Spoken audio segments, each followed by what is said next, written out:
Okay, this is part two of our conversation. So network actually stopped what we are doing. So this is part two. So in this part two, we're going to be looking at how you can actually reduce oxalate from your food. So one of the ways you are going to reduce oxalate from your meal is to boil or cook your meal. So most of these vegetable we have actually mentioned, we have this notion that we don't cook vegetables, that we just put them in the fire and we bring them out immediately. So if you're having kidney stone, this you may prepare your meals differently because you need to boil or cook.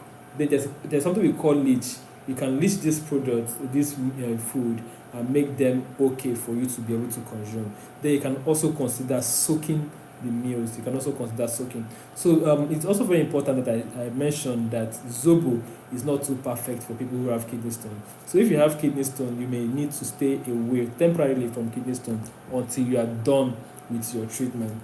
Okay, so we need if you want to take these are food that are actually very okay for people who have kidney stones. And we have a wedu. The wedu is actually very okay for kidney stone. We have oha leaf, very good. We have fish, white rice. We have egusi.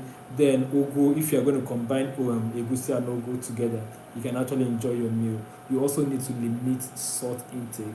So these are the things that you need to do to be able to stay afloat with kidney stone management. So then you also discover that it's also very important that you watch your diet, okay? Then you also look at the supplements you're going to be taking. So we use no stone capsules for the treatment of kidney stones, and by the time you combine this no stone capsule with diet and exercise, this diet we've discussed, exercise, water intake, how much water should you take? Okay, you discover that you'll be able to crush, dissolve, and flush kidney stone. So then, remember what I said earlier that when the stone is greater than 10 mm, most of the time we consider it for surgery. When a stone is causing obstruction of along the urinary tract, serious obstruction, we consider it for surgery. When the stone is multiple, we consider it for surgery. So these are the things we look at and we consider stones for surgery. But if you are here, the stone does not meet up with these categories of things I've mentioned, it means that your stone can be handled conservatively. So when it can be handled conservatively, one of the supplements that you shouldn't joke with is this supplement called no stone capsule. So you can use your no stone capsule. Then another thing that you also need to add to what you're doing is what we call apple cider vinegar. You need to add apple cider vinegar to what you're doing. Then you also need to add okay, I'm not gonna spill everything here. So let's just take these two. So if you need to have our complete treatment plan, you need to get our book, 100 questions and answers on kidney stones. I know that you have so many questions that you want to ask. So I'll be giving you time to ask that question.